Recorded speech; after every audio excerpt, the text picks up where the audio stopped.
Des bébés jetés dans leur lit, des enfants contraints de manger jusqu'à vomir, des brûlures, des gamins parqués pour faire le ménage, soulevés par les cheveux à hauteur d'adultes, attachés à une chaise en guise de punition, ou encore des enfants insultés et menacés, des violences institutionnalisées. Voilà ce qui ressort du rapport de l'IGAS, l'Inspection générale des affaires sociales, sorti en avril 2023. C'est aussi ce qu'ont pu trouver les journalistes Daphné Gastaldi et Mathieu Péris qui ont investigué sur les crèches privées en France. Dans une grande enquête, ils documentent les maltraitances, les privations de nourriture. Surtout, ils se posent la question des causes qui ont fait des bébés un business comme un autre, avec ses profits et sa rentabilité, parfois à n'importe quel prix. Car au-delà du constat, ils ont essayé de comprendre comment les crèches sont-elles en train d'être privatisées. Quelles sont les conséquences de ce phénomène sur les travailleurs de la petite enfance et sur les enfants eux-mêmes? Comment pourrions-nous éviter ces dérives devenues système?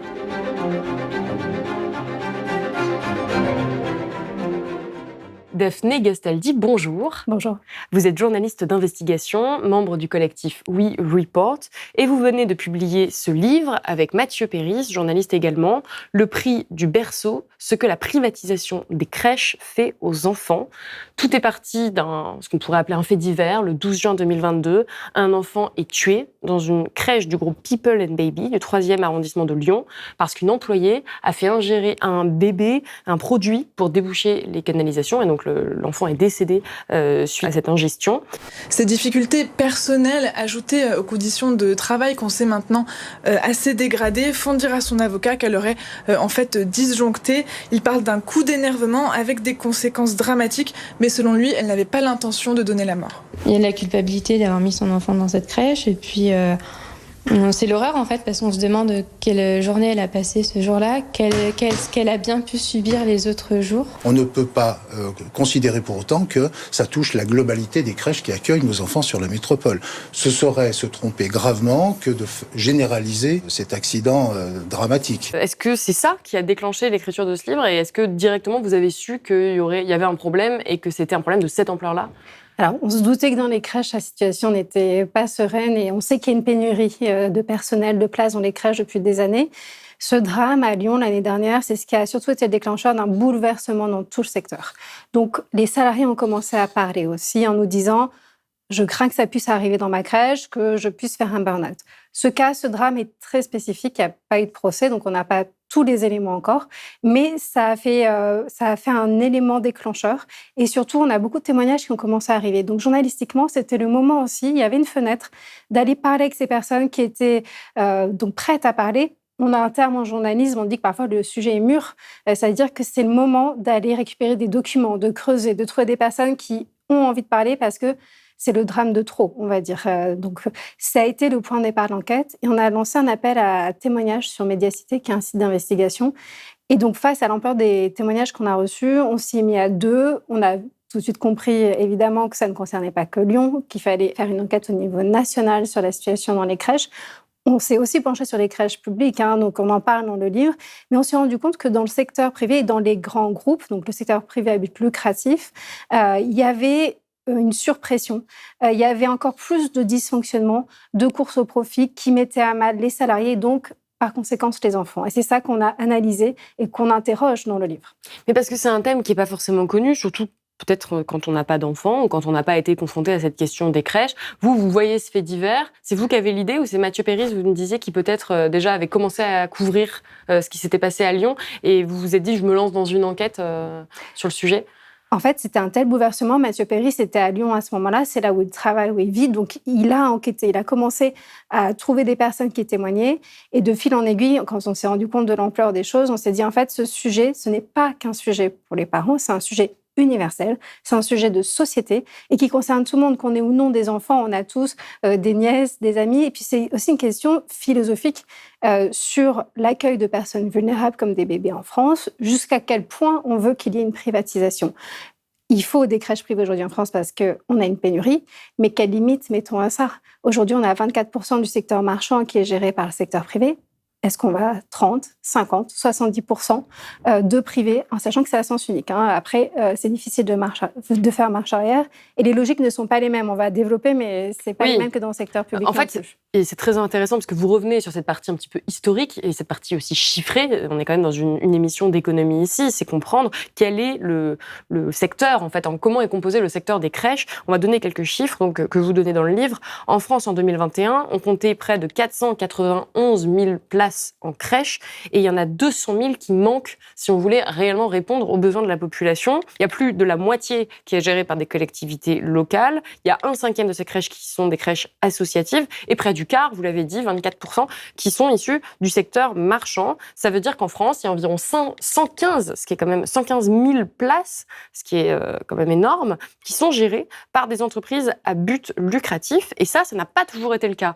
Ça n'a pas toujours été géré comme ça par une partie du privé. Et la logique est celle-ci, c'est il manque des places en crèche, donc on ouvre à la concurrence, on ouvre au privé en se disant qu'ils vont s'emparer de ce bout de marché, ces places, qui vont créer ces places qui manquent. Ce qu'on voit, c'est que ça ne fonctionne pas vraiment, puisqu'on a encore 200 000 places qui manquent, et surtout que c'est récent, puisque ça a commencé dans les années 2000, c'est ça ? Exactement, c'était au tout début des années 2000. Il y avait quelques crèches privées, mais c'était vraiment minime, et ce n'était pas forcément instauré comme une politique publique, d'avoir des crèches privées conventionnées, etc.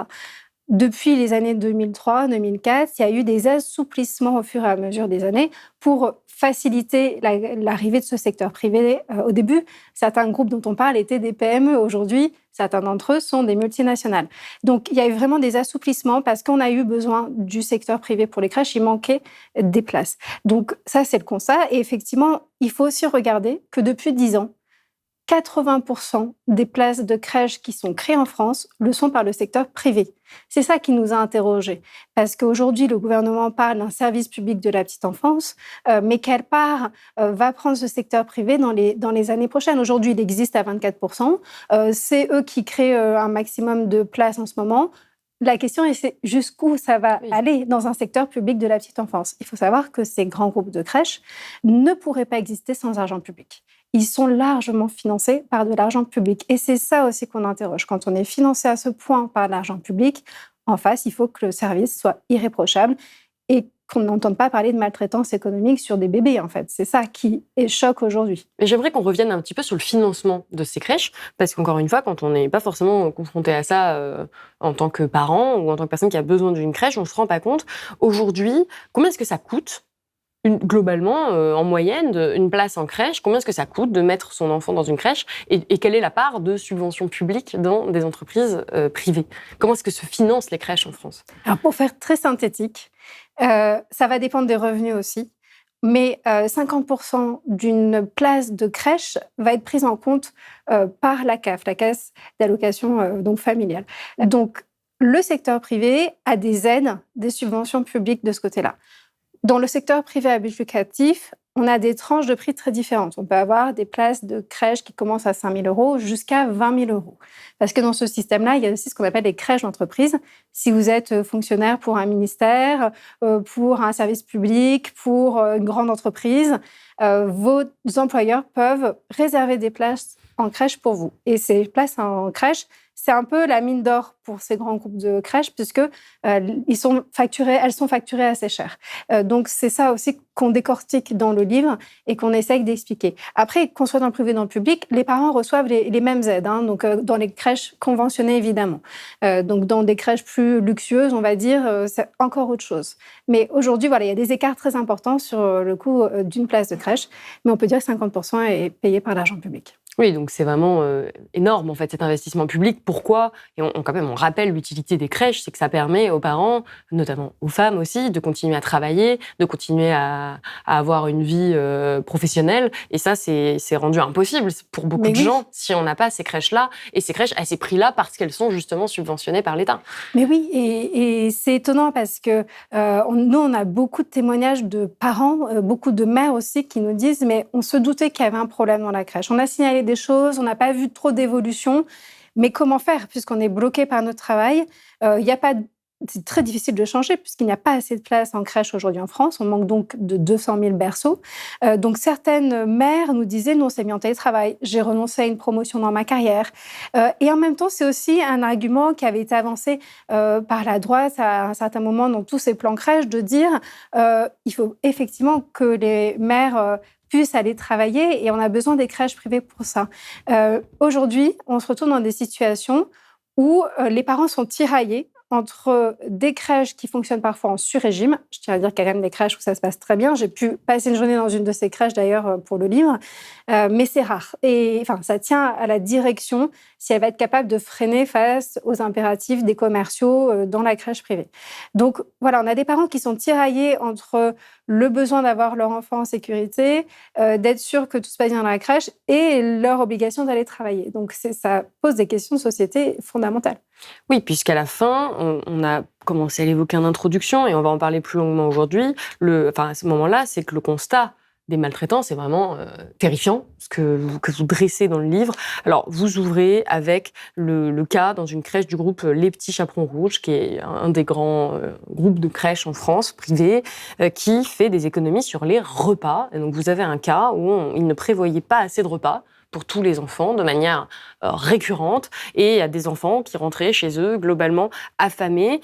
Comment est-ce que vous expliquez une telle maltraitance qui, encore une fois, parce que c'est une maltraitance, c'est la privation de nourriture sur des enfants en pleine croissance. Comment est-ce que des groupes peuvent se dire que c'est OK, que ça continue de cette manière, sachant qu'encore une fois, c'est pas le cas d'une journée où juste il y a eu une erreur. C'est vraiment quelque chose que vous décrivez de récurrent dans cette crèche-là et dans d'autres crèches du même groupe. Exactement. Les Petits Chaperons Rouges, c'est un des premiers groupes de crèches en France. On a eu beaucoup de témoignages sur ces histoires de repas qui manquent, d'omelettes à couper en 4, de courses à aller faire par les directrices, de fruits à couper entre les différents enfants, d'équilibrer les repas entre les petits mangeurs et les grands mangeurs parce qu'il n'y avait pas suffisamment. Et surtout, on a eu des témoignages de salariés qui nous disent leur détresse aussi, en fait, leur souffrance elle-même, quand elles ont en face des enfants qui leur disent « j'en veux encore » et qu'il n'y a plus assez à manger, en fait, parce que ça n'a pas été prévu assez en nombre suffisant. Donc, nous, le cas qu'on détaille, c'est le cas où on a eu le plus d'éléments, de documents internes, de documents qui remontent même au niveau national, pour essayer de comprendre comment une directrice de crèche en arrive à sous-dimensionner des repas. Alors, du coup, on a aussi reposé sur un collectif de parents qui ont été assez incroyables puisqu'ils ont mené eux-mêmes leur enquête. Il faut dire que dans ce collectif de parents, c'est pour ça qu'ils ont réussi à aller jusqu'au bout. Il y a eu des personnes qui ont travaillé déjà dans la police ou qui étaient assistantes sociales. Donc, elles savaient faire. D'autres parents auraient été assez isolés dans ce cas-là. Et face à un grand groupe, c'est difficile de confronter la direction, de trouver des documents, etc. Parce qu'on leur dit que c'est pas vrai, on leur dit un peu que c'est un petit accident, que c'est pas récurrent, etc. Ce qu'on a compris dans ce cas-là, donc vers Marseille, c'est que effectivement, il y a eu plusieurs semaines dans l'année où il manquait des repas. Parfois, il y avait des repas en trop, mais il manquait surtout beaucoup de repas. Il y avait des commandes qui étaient donc inférieures. Ce qui nous a troublés, c'est qu'on a d'autres témoignages, une directrice de crèche, une salariée d'autres crèches du même groupe qui nous ont dit « oui, on avait des consignes orales de notre coordinatrice d'enlever 1 ou 2 repas systématiquement ». C'est des choses qu'on a entendues dans les autres groupes de crèches également. Là, c'est le cas des Petits Chaperons Rouges qu'on a pu détailler, où ils ont reconnu qu'il manquait des repas. Ils ont licencié la directrice, mais la question est qu'est-ce qui a poussé cette directrice à baisser le nombre de repas ? Pourquoi ? Du coup, on a creusé, on a réussi à trouver une explication, il y en a sûrement d'autres, mais une des explications, on s'est rendu compte qu'à un moment, il y avait une prime. Et dans cette prime, pour les directrices, il y avait un critère, notamment, qui était une part de la prime, qui était le ratio du nombre de repas par enfant. La position officielle de ce groupe de crèche est de dire que c'est pour lutter contre le gaspillage alimentaire. Nous, ce que des cadres nous disent en interne, c'est que c'est insidieux parce que ça met une pression sur ces directrices pour gérer leurs commandes, leur tableau Excel et anticiper des absences d'enfants qui finalement sont là. C'est ce qui fait qu'il manque des repas. Pour au final gagner quelques euros en plus, parce que les directrices de crèche ne sont pas très bien payées non plus par rapport à la masse de travail qu'elles font. Donc voilà, c'est tout ça qu'on décortique et qu'on analyse. Le groupe Les Petits Chaperons Rouges nous a assurer que cette prime, ce critère-là de prime n'existait plus, mais on ne sait pas depuis quand. En tout cas, en 2021, il existait encore. Mais en fait, de manière générale, et là c'est très systémique et c'est très dans la logique du privé, ce que vous dites, c'est qu'il y a des primes versées donc, aux directeurs, directrices de crèche de près de 3 400 € quand même par an, donc ce qui est vraiment énorme, sur critères de performance de gestion. C'est ce que vous venez d'évoquer. Oui. Et en fait, le principe même, sachant qu'on parle de la vie d'enfants, peut être problématique. Mais bien sûr, on est dans des logiques managériales, du vocabulaire, des process. Il y a des badgeuses qui sont arrivées aussi dans les crèches. Et tout ça, les salariés, les directrices de crèche nous expliquent la pression que ça leur met. Il y a un témoignage d'une directrice qui m'a suivi tout au long de l'enquête, qui a eu le courage de nous montrer donc, tous ces tableaux Excel, tout ce qu'elle devait remplir, ces chiffres, ces calculs, vraiment parfois d'économie de bout de chandelle pour espérer avoir quelques euros en plus, et pas forcément sur son salaire, parfois pour acheter des jouets pour les enfants. Et elle nous disait, mais à la fin, j'ai dû quitter un des grands groupes parce que je voyais des dollars au-dessus de la tête des enfants. C'est très visuel comme image et en fait, c'est très symbolique de ce que vivent ces directions de crèche. D'autres nous ont dit, j'ai passé une journée dans une crèche du groupe People and Baby et c'était un directeur de crèche qui m'expliquait, lui, qui freinait des cas de fer face aux commerciaux, qui pouvaient mettre la pression pour remplir la crèche au maximum, parfois limite avec la loi. Mais aussi la pression sur les parents. Combien de témoignages de parents qui nous expliquent que des commerciaux les appellent alors qu'ils viennent d'avoir un enfant. Donc voilà, c'est tout ça qu'on décortique dans le livre. C'est cette pression pour remplir les crèches. Et on se rend compte qu'il y a plusieurs niveaux de maltraitance. Il y a les maltraitances économiques, quand on va sous-dimensionner les repas pour essayer d'anticiper, de faire des économies.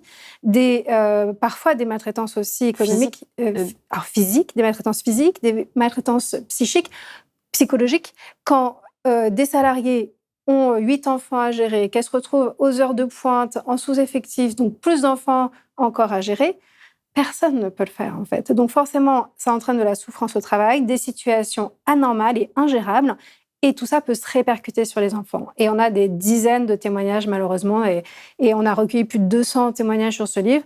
On a décortiqué les témoignages les plus probants. C'est-à-dire là, on avait, nous, les preuves matérielles aussi, les mails, les excuses de la direction, etc.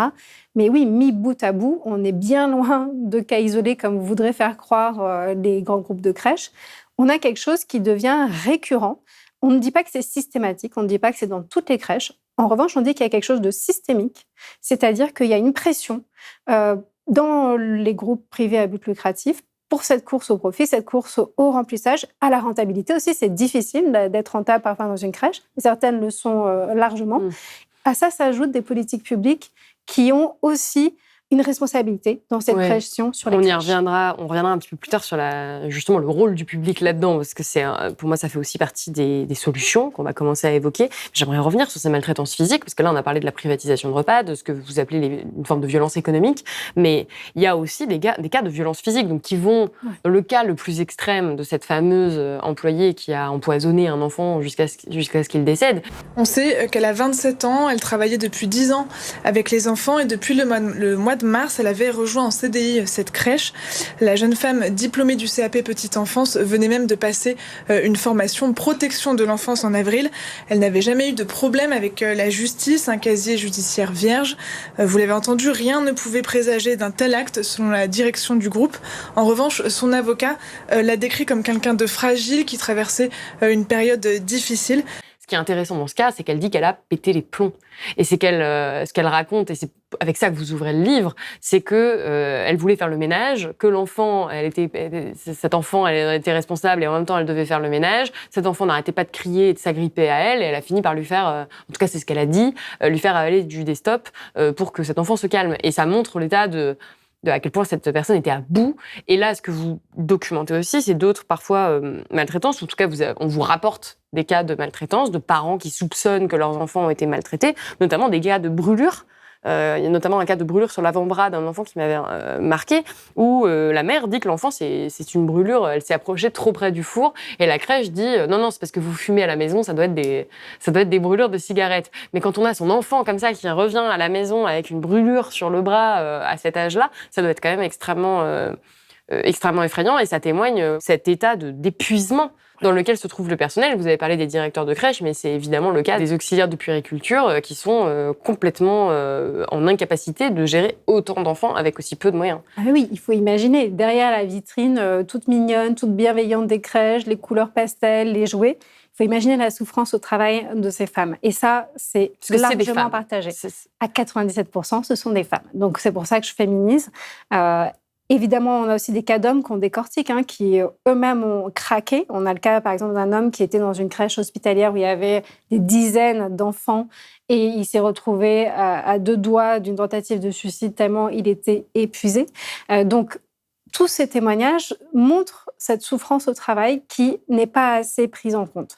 C'est-à-dire qu'on sait que ce métier est difficile, que ce soit psychologiquement, parce qu'on leur demande de faire de nombreuses tâches. Quand j'ai passé une journée en crèche, il faut imaginer, on commence très tôt le matin, il y a tous les repas à surveiller, il faut prendre la température des repas à chaque instant, il y a un protocole très précis, les enfants arrivent et d'un coup, il y a une espèce d'euphorie, il y a une espèce d'accélération du temps dans cette crèche. On a l'impression qu'il s'est passé 2 heures tellement elles ont de choses à faire. Il s'est passé une journée entière. Elles sont épuisées le soir. Et dans les crèches qui dysfonctionnent, se rajoute en plus de la souffrance psychologique au travail. Et certaines, évidemment, craquent. C'est ce système qui craque qu'on dénonce. Et c'est pour ça aussi qu'il manque du personnel. Il manque 10 000 postes aujourd'hui quand même dans les crèches. Donc les crèches sont en sous-effectif. Ça concerne toutes les crèches, que ce soit le public ou le privé. Ils disent parce qu'il y a même les étudiants ne veulent plus travailler en fait. Oui, parce qu'elles se rendent compte très très vite, au bout même de 2-3 ans, que c'est intenable dans les conditions actuelles.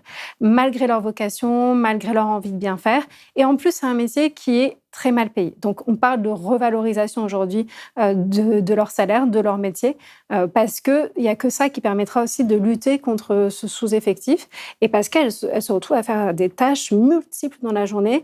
Il faut savoir que dans une crèche, il y a beaucoup de bruit aussi, donc ça fait partie des souffrances. Il y a un volume de décibels qui est très fort, c'est fatigant. Certaines, moi je les ai vues, certaines mettent des boules caisses spéciales pour travailler. Donc, on est en plus parfois dans du travail à la chaîne. Quand on a plusieurs enfants à gérer, donner à manger, changer une couche en même temps, gérer un appel aux parents, etc., elles sont sursollicitées toute la journée.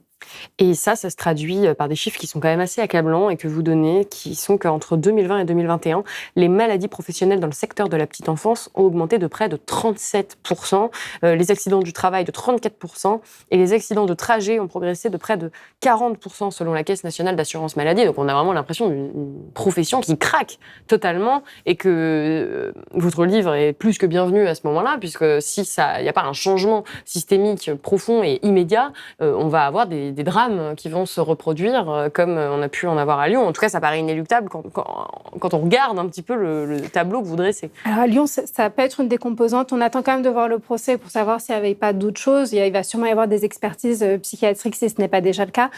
Mais c'est ce qui inquiète dans la profession. C'est pour ça que ça a bouleversé toute la profession, c'est de se dire, est-ce que ça peut arriver dans notre crèche aussi? Parce qu'on est tous et toutes à bout dans ces crèches qui sont sous pression, en sur-régime et en sous-effectif. Donc, c'est un cocktail très dangereux.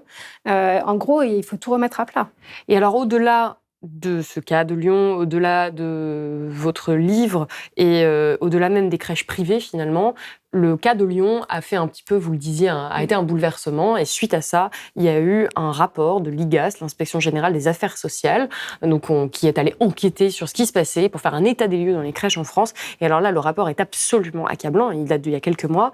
Il mentionne des bébés qui sont jetés dans leur lit, des enfants contraints de manger jusqu'à vomir, des brûlures, des enfants parqués pour faire le ménage, soulevés par les cheveux à hauteur d'adultes ou encore attachés à une chaise en guise de punition. Il y a des enfants qui sont également régulièrement insultés ou qui sont menacés. Donc, on est vraiment sur un tableau vraiment extrêmement noir. Et là, ce que dit le rapport, après 4 mois d'enquête et qu'il relève près de 2000 cas de maltraitance, il documente, je cite, une maltraitance institutionnelle. Donc, vous l'avez dit, c'est que c'est quand même systémique, sans que ce soit systématique, mais il y a quand même un problème absolument majeur.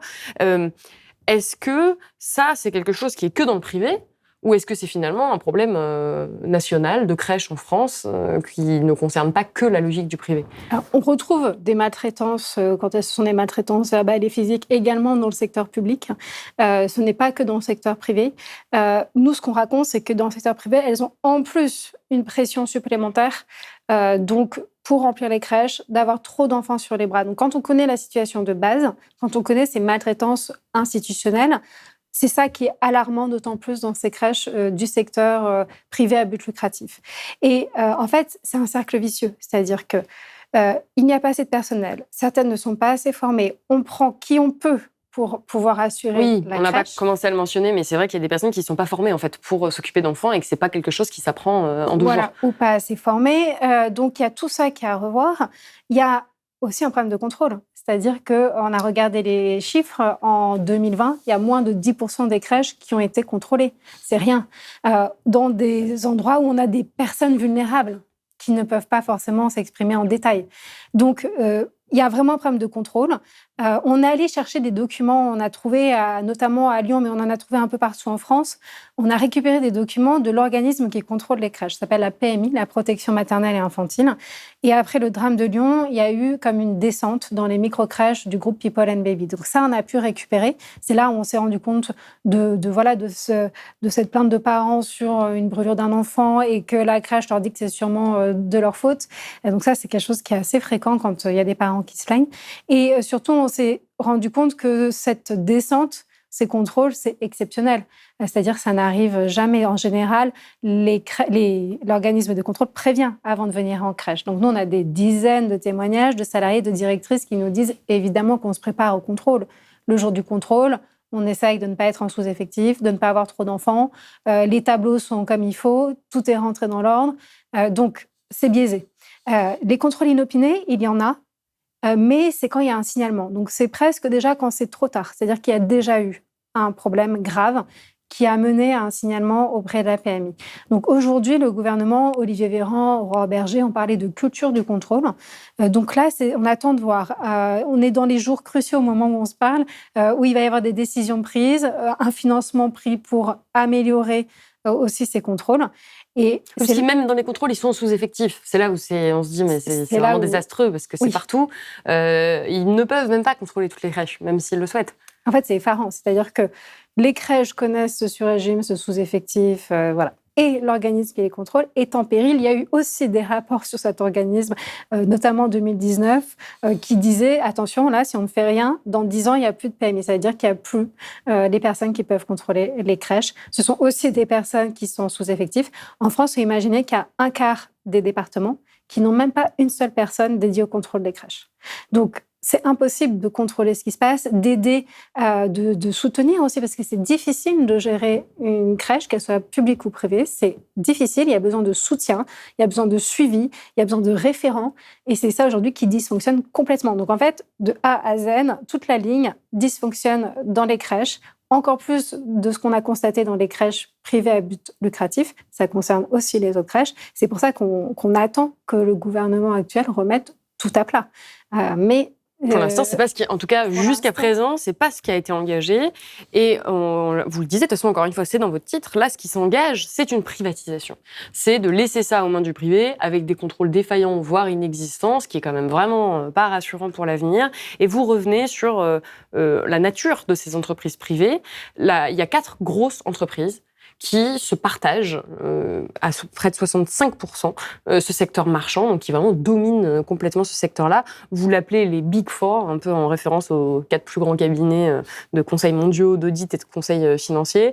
Et ces entreprises-là, vous expliquez que s'intéresser à elles, c'est retracer l'histoire d'une prise de pouvoir. Qu'est-ce que vous entendez par là? En fait, nous, on s'est rendu compte, en récupérant aussi des décisions de justice, etc., qu'il y a une guerre de territoire entre ces grands groupes, entre ces Big Four. Vous dites grands groupes, c'est important de préciser qu'ils sont adossés à des fonds d'investissement. Alors certains, pas tous. Certains ont effectivement des fonds d'investissement aussi en soutien. En interne, on nous a expliqué que la différence était vue aussi en termes d'exigence de rentabilité. Il faut savoir que dans le secteur des crèches, c'est très étonnant. Il y a des crèches qui sont en déficit et des crèches qui sont extrêmement rentables à plus de 25% parfois. Donc ces grands groupes 25% de profit. De taux de profit. Donc on est dans des grands groupes là, les 4 géants qui vont bien, qui se développent à l'international, qui réinvestissent effectivement leurs bénéfices. Donc voilà, c'est un équilibre pour eux, mais c'est des groupes qui vont très bien, qui dominent le marché. Et donc, on se rend compte qu'il y a des spécificités. Par exemple, la Maison Bleue va plus aller répondre à des appels d'offres pour gérer des crèches publiques, parce qu'il faut aussi savoir qu'il y a des crèches publiques qui sont en délégation de services publics, donc gérées par des grands groupes privés parfois.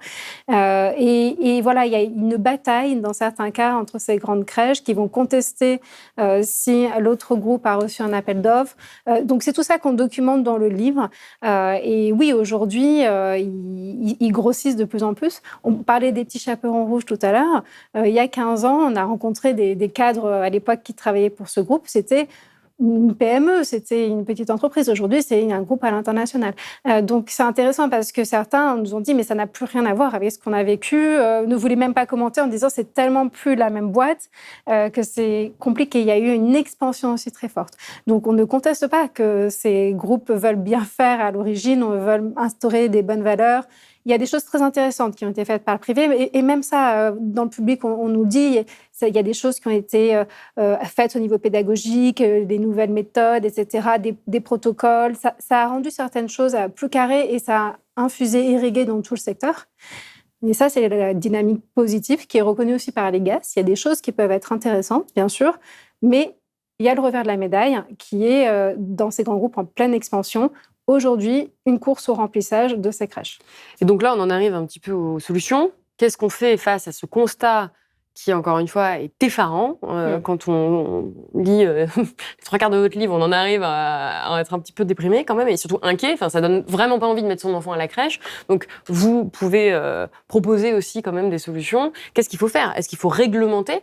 Laisser le privé quand même dans ce secteur-là, ou même laisser le privé progresser, mais peut-être juste mettre des limites, augmenter les inspections, ou est-ce qu'au contraire, il faut revenir à quelque chose, selon vous, de complètement public et de laisser ça aux mains de l'État pour qu'il n'y ait plus ces dérives-là? Quelle est la solution aujourd'hui que vous préconiseriez au pouvoir public suite à ce livre qui a fait quand même beaucoup de bruit? On l'a dit, il y a Aurore Bergé, la ministre des Solidarités, qui est en train de s'exprimer. Alors on tourne cet entretien-là. Donc ça va avoir des répercussions. Que doivent faire aujourd'hui les politiques? Alors, le secteur privé, il existe. Il y a aussi le secteur privé qui va être des associations, des crèches mutualistes, etc. Il y a aussi le secteur donc, privé à but lucratif. Ils sont en place. Donc, la question, c'est aujourd'hui, qu'est-ce qu'on fait pour la suite? Dans quelle mesure on assouplit, on facilite le développement parce qu'ils sont créateurs de places et que le secteur est en souffrance? C'est ça qu'il faut interroger. On a interviewé le ministre des Solidarités qui gérait la petite enfance, Jean-Christophe Combe, avant qu'il soit remplacé par Aurore Bergé cet été. Lui, il nous disait, dans son intention, il reconnaissait, il disait, il y a un moment, on a voulu faire du chiffre, c'est-à-dire trouver des places de crèche. Aujourd'hui, il faut tout remettre à plat et il faut encadrer pour limiter la lucrativité du secteur. Donc, c'est une annonce, c'est une intention. Aujourd'hui, qu'est-ce qui va être mis en place pour encadrer beaucoup plus et éviter en fait des excès, éviter une dérive du système? Il est encore temps. C'est pour ça qu'on tire la sonnette d'alarme maintenant. Et quand je dis nous, c'est pas que nous journalistes, c'est tous les salariés du secteur qui nous le disent et qu'on a longuement interviewé. Donc c'est ça qui est important. Ensuite, il y a eu des recommandations, notamment faites par l'IGAS et que tous les professionnels nous disent. Ça va être plus de contrôle, diminuer le nombre d'enfants à charge par salarié dans les crèches, plus de revalorisation du métier pour qu'il y ait plus de personnel, qu'on ne soit plus en sous-effectif. Donc ça, c'est déjà les piliers de départ, ça va être ça. Et puis après, on peut imaginer plein de choses. Un encadrement aussi peut-être plus de comment trouver une place de crèche. Je me rappelle d'un directeur de crèche qui me disait « mais pourquoi en France, les crèches ne sont pas adossées au système scolaire où on aurait une place dès qu'on a un enfant sans se poser de questions, sans devoir aller trouver à droite, à gauche une place ». Donc, il y a des pistes intéressantes qui sont comme ça, plus à long terme sur ce que va devenir le secteur. Et après, on a aussi des professionnels qui nous disent, en fait, il y a la vitrine et derrière, souvent, c'est du low cost. Et ça, c'est peut-être ça qui est plus à encadrer. Donc voilà, il y a des contrôles. La DGCCRF, donc ce qu'on appelle la répression des fraudes, va peut-être s'est déjà penché sur le cas des micro-crèches l'année dernière. Donc voilà, il y a quand même aujourd'hui la lumière qui est braquée sur ce secteur pour mieux l'encadrer et éviter les dérives. Ce que vous dites, revaloriser les salaires, trouver de nouvelles places, ça demande de l'argent public. C'est ce que je comprends à la fin du livre, c'est qu'on a besoin d'investir massivement en fait, dans ce secteur-là, avec de l'argent public, pour éviter ces dérives, que ce soit dans les contrôles, que ce soit dans les crèches publiques, ou que ce soit dans de nouvelles réglementations. Oui, c'est exactement les annonces qu'on attend. Il y a des premiers chiffres qui ont été annoncés, mais sous condition, donc je préfère pas me prononcer pour l'instant. Aujourd'hui, c'est la journée de rentrée du secteur de la petite enfance. La ministre des Solidarités, Aurore Bergé, est venue. Elle a annoncé des nouvelles mesures, des moyens massifs apparemment qui vont être mis en place. On attend de voir dans quelle mesure ça va se mettre effectivement en place. En tout cas, voilà, elle s'est voulue rassurante auprès des professionnels. Elle a annoncé aussi qu'elle allait solliciter les préfets pour être sûre que les contrôles soient bien faits dans toute la France. Donc, il y a des choses qui sont en train de bouger. Il faut qu'on suive dans les prochains jours si ça va vraiment être mis en place et avec quels moyens. Écoutez, merci beaucoup. Merci. Daphné Gastaldi, c'est la fin de cet entretien. Je rappelle que votre livre, coécrit avec Mathieu Péris, Le prix du berceau, est disponible aux éditions du Seuil. Merci. Merci beaucoup d'avoir regardé cet entretien, de l'avoir écouté en podcast. Je vous rappelle que Blast est un média indépendant, qu'on ne vit que grâce à vous, notre audience. Donc si cet entretien vous a plu, n'hésitez pas à faire un don ou à vous abonner sur blast-info.fr pour nous soutenir. Et moi, je vous dis à très bientôt.